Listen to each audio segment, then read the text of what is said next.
Di Sabtu yang sangat indah ini ada berita yang sangat wow sekali, yaitu ratusan PNS galbay. Ya, galbay di pinjaman yang tidak ada jaminannya seperti pinjol gitu ya. Langsung saja kita baca beritanya ya. Nah, di sini dia dari Gorontalo Post gitu ya. Di sini ya diterbitkan pada 22 Agustus 2025 kemarin. Nah, judulnya ratusan ASN atau PNS kredit macet, BRI gandeng kejaksaan tempuh jalur hukum. Waduh, ya kan? Udah main jalur hukum aja nih BRI ini kan ya. Mari kita baca dengan seksama ya biar kita tidak gagal paham, oke? Nah, sini dia ya. Ratusan aparatur sipil negara ASN di Gorontalo tercatat menunggak pinjaman kredit di Bank Rakyat Indonesia atau BRI. Kondisi ini praktis beresiko serius bagi perbankan, mengingat pinjaman tersebut sebagian besar hanya dijamin dengan surat keputusan SK pengangkatan pegawai tanpa agunan lain. Wah, seperti pinjol ya, hanya modal KTP ya, kalau ini mah SK gitu kan ya, sudah bisa cair ratusan juta dan ada ratusan PNS lagi yang begitu. Ternyata ya nggak hanya rakyat-rakyat biasa saja, PNS yang gajinya sudah tetap yang masih galbay gitu kan, bagaimana kita mau bayar gitu kan ya. Pimpinan cabang BRI Gorontalo, Komang Wahyu Wedastra Putra, ketika dikonfirmasi Gorontalo Post membenarkan hal ini. Dia bilang, iya benar, ada sekitar 200 ASN Gorontalo telah menunggak pinjaman atau kredit macet. Diungkap Komang, permasalahan kredit macet berawal ketika pembayaran gaji ASN di tingkat kota maupun provinsi yang sebelumnya ditransfer melalui BRI beralih ke bank lain pada 2019 silam. Oh, ke bank BJB ini, ya kan? Lalu perpindahan payroll sebenarnya kata Komang hal biasa dalam dunia perbankan. Namun kondisi ini berdampak pada pinjaman ASN yang sudah terlanjur berjalan di BRI. Oh, oke, selanjutnya. Pinjaman ASN umumnya dijamin dengan payroll. Ketika gaji tidak lagi masuk ke rekening BRI, pemotongan angsuran otomatis tidak berjalan. Oh, auto debitnya itu tidak lagi berjalan karena yang nggak ada uangnya gitu kan ya. Akibatnya ASN harus menyetor manual. Oke, jadi di awal tahun 2020 masalah muncul karena tidak sedikit ASN yang lalai sehingga menunggak, jelas Komang. Gitu. Jadi ya jangankan PNS ya, DC yang bilang Anda ini maling aduh bohong guys ya, itu hanya template belakang, itu karena mereka kerja itu kerja mereka itu seperti itu, kerjanya para DC itu seperti itu ya, mereka ya itu galbay juga, DC kunyuk itu galbay juga, galbay banyak malah lebih dari Anda.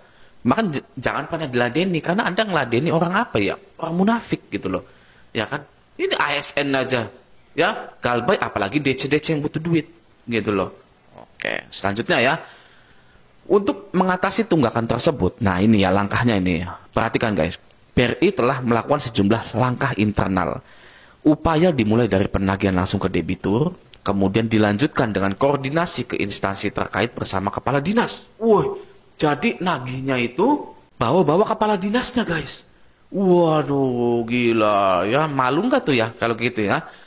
Maluan mana? Anda apa PNS ini sampai kepala dinasnya dibawa-bawa. Nah, selanjutnya, saat hasilnya belum maksimal, belum maksimal lagi, ya, udah nagihnya sama kepala dinas, ya, nggak maksimal, ya kan? Lihatin, masih pada galbay ibaratnya. Oke, selanjutnya ya. Saat hasilnya belum maksimal, BRI mengirimkan surat peringatan SP 1, 2, dan 3 hingga akhirnya mengeluarkan surat somasi kepada ASN yang masih belum memenuhi kewajiban pembayaran. Ya. Buat apa surat SP 1, 2, 3?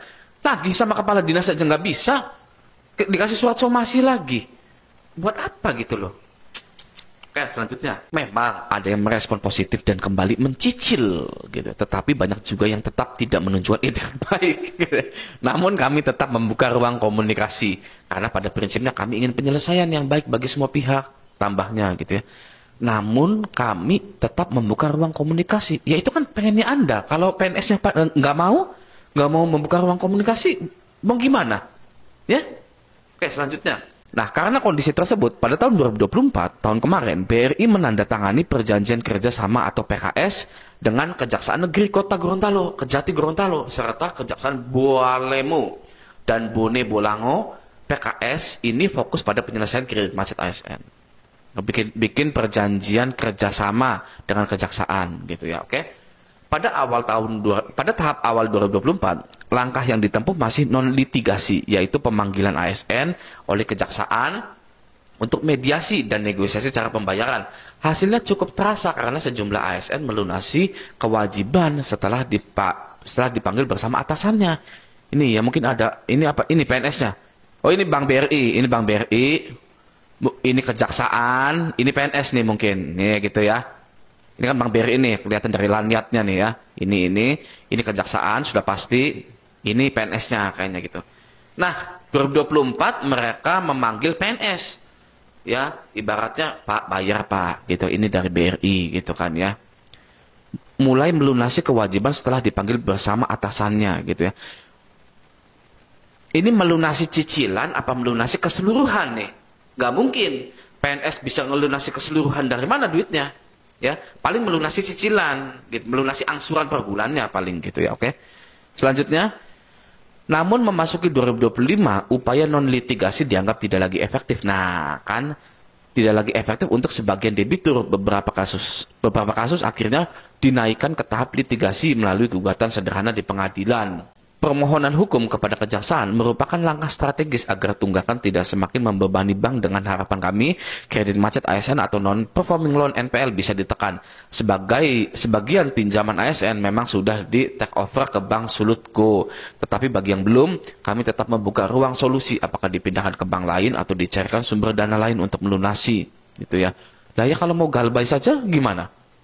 Ya gitulah. Oke, selanjutnya. Dikonfirmasi terpisah Kasih Perdata dan Tata Usaha Negara Kejari Kota Gorontalo Hendra Dude membenarkan bahwa pihaknya sudah menerima surat kuasa khusus SKK dari BRI dan saat ini telah memberikan servis hukum sesuai dengan kewenangan Datun yang memiliki 5 jenis layanan hukum, diantaranya bantuan hukum, pertimbangan hukum, pelayanan hukum, penegakan hukum, dan tindakan hukum lainnya. Waduh, apakah masuk penjara PNS-PNS ini? Kita lihat ya. Nah, selanjutnya, meski membawa mandat dari BRI, Hendra menekankan kehadiran JPN atau jaksa itu ya, bukan untuk memihak salah satu pihak. JPN-nya aja nggak mau memihak salah satu, entah memihak BRI ya atau memihak ASN, itu kan bohong sebenarnya. Ya mohon maaf ya, padahal mah JPN itu memihak PNS, padahal gitu kan ya. Makanya muncul statement, meski membawa mandat dari BRI, saya ini ada kerjasama dengan BRI gitu ya. Pak, wahai PNS, ya kan bayar hutang-hutang mau. Ya gitu. Tapi kata Hendranya ya menekankan kehadiran JPN bukan untuk memihak salah satu pihak, gitu ya, bukan memihak BRI, bukan memihak PNS juga, ya.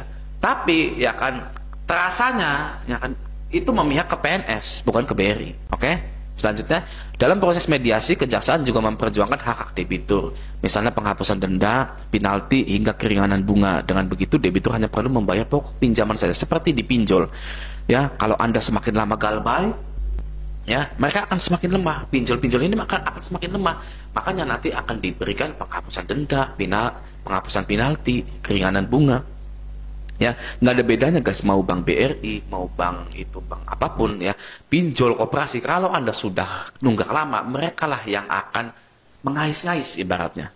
Ya, ayo tolong dong, ini dong, udah kamu bayar pokoknya aja, udah segitu aja, gitu. Itu sudah dipotong semua denda dan lain-lain, gitu ya. Oke, nah, kesempatan itu sebenarnya sudah kami buka, tapi juga tidak dimanfaatkan lagi ya. Jalur hukum menjadi opsi terakhir. Waduh, jalur hukum nih guys ya. Bahkan bila debitur memiliki aset bergerak maupun tidak bergerak, sita jaminan bisa dilakukan untuk menutup piutang yang tertunggak. Jadi jalur hukumnya yang terakhir itu melalui kejaksaan atau melalui pengadilan gitu ya. Itu debitur memiliki aset bergerak maupun tidak bergerak, sita jaminan bisa dilakukan untuk menutup piutang yang tertunggak. Gitu. Ya kalau bisa, satu hal yang kita pelajari di sini ya kan, semua orang galbay, mau itu PNS, mau itu Anda, mau itu DC, mau itu manajer pinjol, itu semua galbay. Ya, bahkan kalau Anda merasa malu, ya kan, saya ini malu galbay. Lihat PNS di Gorontalo ini, ya, udah sama keluarganya tahu semua dia galbay, ditagih sama kepala dinasnya, sama atasannya, ditagih sama kejaksaan, ya, ditagih sama orang BRI, ya kan. Apa yang mereka lakukan? Yang mereka lakukan adalah ngopi, ngudut, sarapan, kerja, ya, jam 2 pulang, ya, ya bahkan mereka itu kayaknya disumpah deh, ya, PNS-PNS itu, ya, untuk setia kepada negara, ya, lalu menggandakan SK-nya, ya. Tapi Galbay, udahlah nggak mau bayar saya. Lah, itu gimana? Apakah itu tidak lebih buruk daripada yang lain? Yang ketika Galbay dipinjol, ya kan, tidak bisa melunasi karena tidak ada uang, sebenarnya ingin melunasi, ya kan? Seperti itu guys. Ya jadi, aduh, Galbay dipinjol, Galbay dimanapun itu, jangan dibikin pusing. Kenapa? Karena kalau dibikin pusing, efeknya itu kemana-mana. Ya, yang paling parah adalah bunuh diri. Ya, karena ya, semoga video ini bermanfaat. Sampai jumpa di video selanjutnya.